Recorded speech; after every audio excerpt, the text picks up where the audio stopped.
Okay, it's Saturday, September 30th, 2017. Weather's turning a little bit. It's a little chilly today, kind of windy. Got the Rode mic on with the Dead Cat wind sock, so hopefully that'll keep the audio in this audible anyway. Wanted to show you my latest junk I drug home. I got a call the other day from a guy, and he said he had a Volkswagen bus that he had started making into a trike. So this is it right here. I picked it up probably about an hour away from the shop. Was way out in the middle of nowhere next to this old log cabin. It's actually off of exit 80, which is the reservation down there.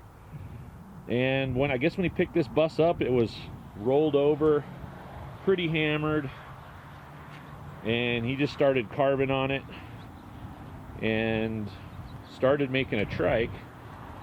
And then I guess he lost interest and decided he was just gonna go buy a bike instead. So I figured what we'd do here real quick is set up the tripod.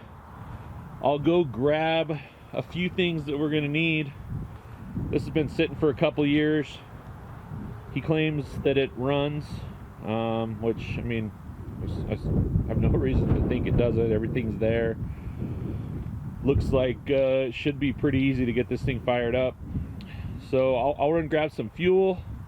I'll run grab the jump box and just a couple other little things that we need, and we'll show you how to hook these up to make them run like this. Volkswagens are pretty simple. They don't take a whole lot to get them running. So I'll run grab that stuff and I'll be right back. Okay, so basically everything we need to fire this engine is here. We've got power. We got our DSR Pro Series jump box here.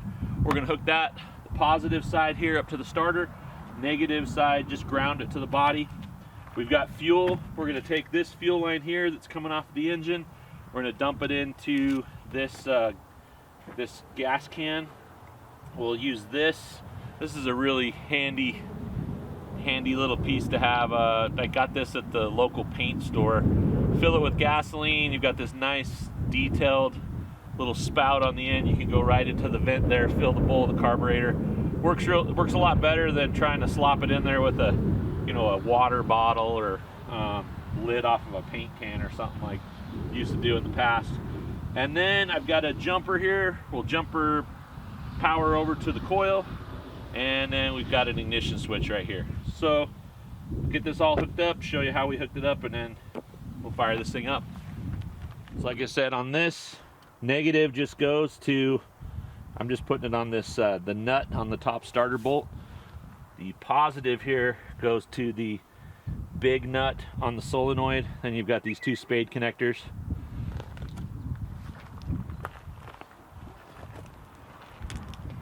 We're gonna come in here with our jumper. This is a really handy tool to have. It's actually a good tool to carry with you. Come off of here, positive side, just off our positive jump box, and then we'll put this other one on our spade connector here. And then that, basically, give it a little bit of power.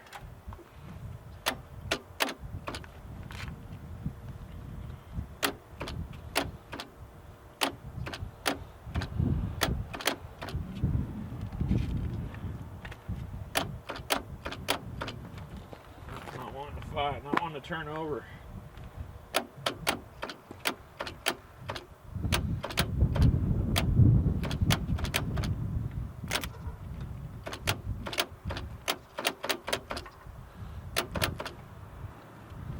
I think maybe my jump box is a little, oh, there we go. I think I just had a bad connection. It's a little rusty there. So this basically replaces our ignition switch. The nice thing is you can actually kind of fish this down around back if you're working on your car by yourself. You don't have anybody to crank your ignition for you. Hit that button and it cranks over. So we're going to set our button over here. Now this wire here coming off has got power in it, so I'm going to hook the jumper over on this end here. So I'm gonna move the camera around. Okay, so this fuel line right here was already on the bus when I got it. So I'm gonna just get it down in this gas can. It should be able to pull off of there if the fuel pump's good. One thing I did notice, there's this vacuum booster here. This would have gone to the brake booster for the bus. Pretty sure that's what that is. Early buses and the bugs don't have them, or the early bugs. So I've got that plugged off because pretty good vacuum leak there. All the other vacuum ports look like they're plugged up. So as long as the boots on the intake here are good, we shouldn't have any vacuum leaks. Got oil. All our plug wires appear to be hooked up. They're a little crusty. I haven't checked the timing on this. I haven't adjusted the valves. You know, valve adjustment, maybe something you'd want to do if you were pulling a motor out of a field. It had been sitting for a long time. Maybe even pull the plugs, put a little oil down in the cylinders before you crank them over. This motor's supposedly only been sitting for a year or two, so we're not going to do any of that.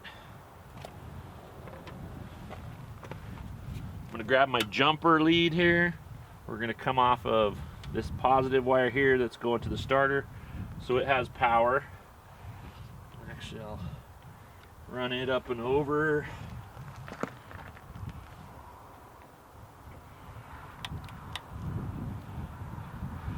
You run it to the coil, and heard some clicking here, so the fuel shutoff solenoid's clicking, so I know we got power there now.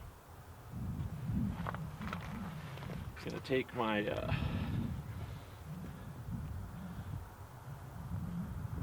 my gas bottle here, go down through the vent on the carburetor, and basically we're just filling the bowl. Okay, so that's all full. We got power, the box is on, we got power to the coil.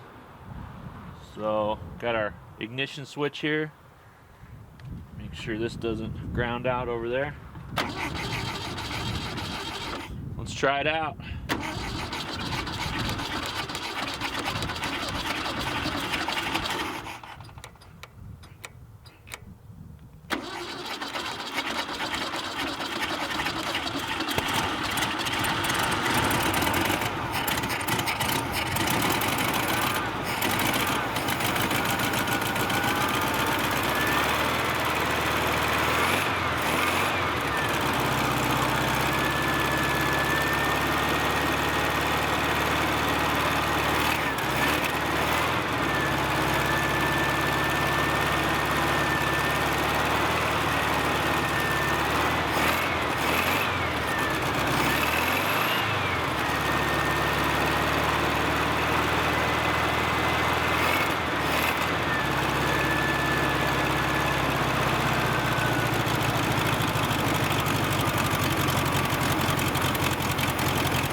Well, there you have it. Probably pull this motor off and use it in one of our other projects. I don't have any use for the transmission or any of the other odds and ends, so if anybody close by is interested in the transmission or any of the other stuff off of this. Hopefully we'll be able to use, you know, some other pieces and parts off of this thing to keep some other buses on the road. But I'm pretty happy about this. Should be a good little motor, you know, a cheap motor, a lot cheaper than having one rebuilt. And a lot of times picking something like this up out in the field is a pretty inexpensive way to get your project up and running with a couple $100 motor versus a couple $1,000 motor. So seems like a pretty good running little motor.